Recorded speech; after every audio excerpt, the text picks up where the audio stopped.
Here's a game. The game we're covering today is called Fee. Quite an interesting game. Not seen many games like this, and rather unique product come out of EA, known for their more straightforward, less risk-taking adventures. Here we have something very unique and individual. The game, I believe it's called Fee. It may be called Fae. I'm not entirely sure how it's pronounced.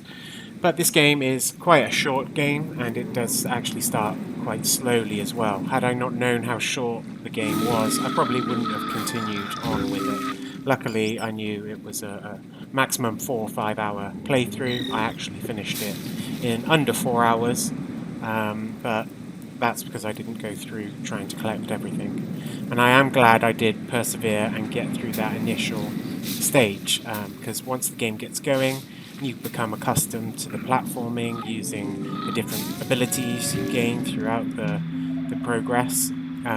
It's actually rather fun and very relaxing given the art style and the background music.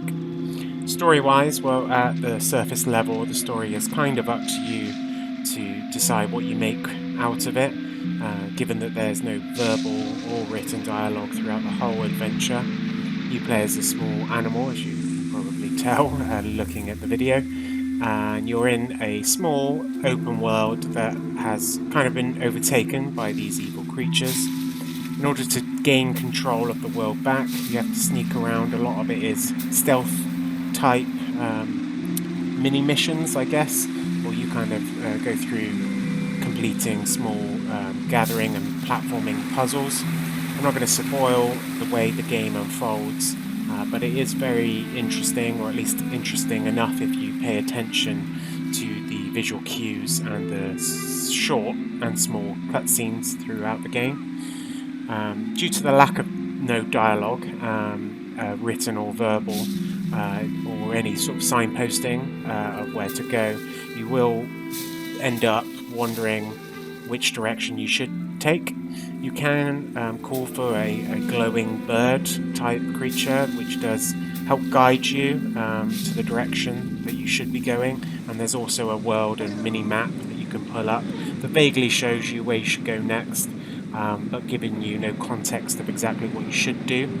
You will find yourself trying to figure things out, and it is sometimes, well, for the most part, it's quite straightforward, and you can get on and do it. There are a couple of little key moments that I was scratching my head, kind of wondering what I was supposed to do, as the game doesn't give you that hard direction of pick this up and throw over here. In fact, it doesn't tell you you can pick anything up, so you will have to have a little play around at times. But given that the game controls very well and moves very smoothly, and there is a very fluid game to play, you'll end up sticking through those couple of moments and enjoying the majority of what's on offer here. As I said, the real draw here, no pun intended, is the art style. It's rather unique, beautiful, if you will, along with that great soundtrack in the background. The only downfall to that soundtrack, and it's not the music, it's the singing cues that the animals do, and you'll have to do quite a lot of these throughout the course of the game, as it's how you control other animals, it's how you gain your abilities, it's how you use your abilities, it's how you interact with the nature around you, and the noises that you make. Singing is what it's described as, I believe, is rather annoying in all instances, which is quite a shame given the beautiful soundtrack and relaxing visual and audio cues outside of that.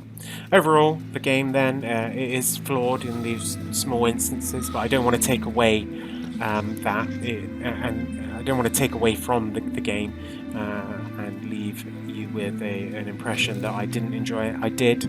It's short, which I do enjoy for these more basic games, and it's interesting, and it is certainly pretty enough to have a good run through. Whether it takes you 3.5 or 4.5 hours, or if you want to go on a collecting spree and collect everything and see everything, I believe that there's close to 10 hours worth of exploration you can do there. So hopefully you'll give this one a try. Again, it's an EA game, and it is part of EA Play, which you can pick up for £4 a month. And given how short this is, you only need the subscription for one month. And I actually, as a heads up to watch out on Steam for Steam sales, I picked up a monthly subscription for just as low as 80p. So certainly got my money's worth out of it. So there you go. That was a game.